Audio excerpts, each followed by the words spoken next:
Ryan, meron pa bang evacuees na bumabalik sa kanilang mga bahay malapit sa Bulkang Mayon? Yes, magandang tanghali.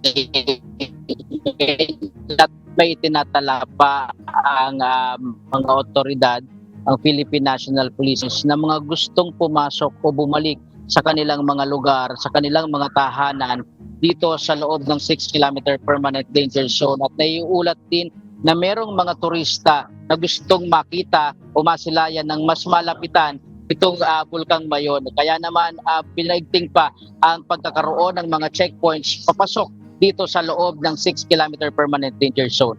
Pansamantalang inalisan ng supply ng kuryente ng Albay Electric Cooperative ang lahat ng residential houses na matatagpuan sa loob ng 6-kilometer permanent danger zone ng Bulkang Mayon.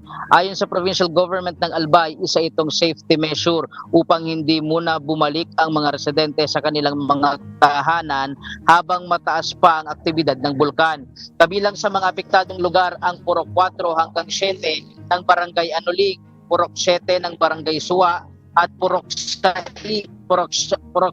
at 7 ng Barangay Kirangay. Sa Tabaco City, wala ring kuryente sa ilang bahagi ng Barangay Magapo, Buwang, Marirok, Usod at Buhian. Samantala, tiniyak ng mga lokal na pamahalaan sa tulong ng DSWD at OCD na sasapat ang supply ng pagkain at iba pang mga pangangailangan ng mga pansamantalang lumikas na residente.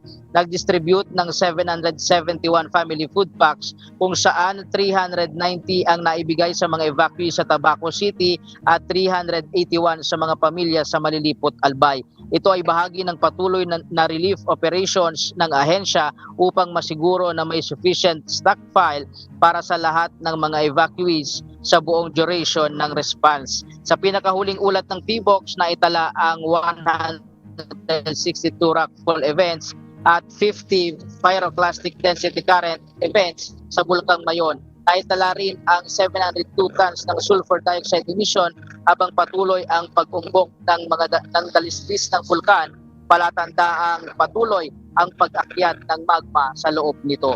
At sa ngayon ay isa din sa kinumpirma ng provincial government ng Albay na nagkakaroon na ng manipis na ashfall dito sa ilang parte ng probinsya, lalo tigit dito sa parte ng Daraga at Kamalig, Albay. Yan muna ang latest live mula dito sa Albay. Balik sa iyo, Ella.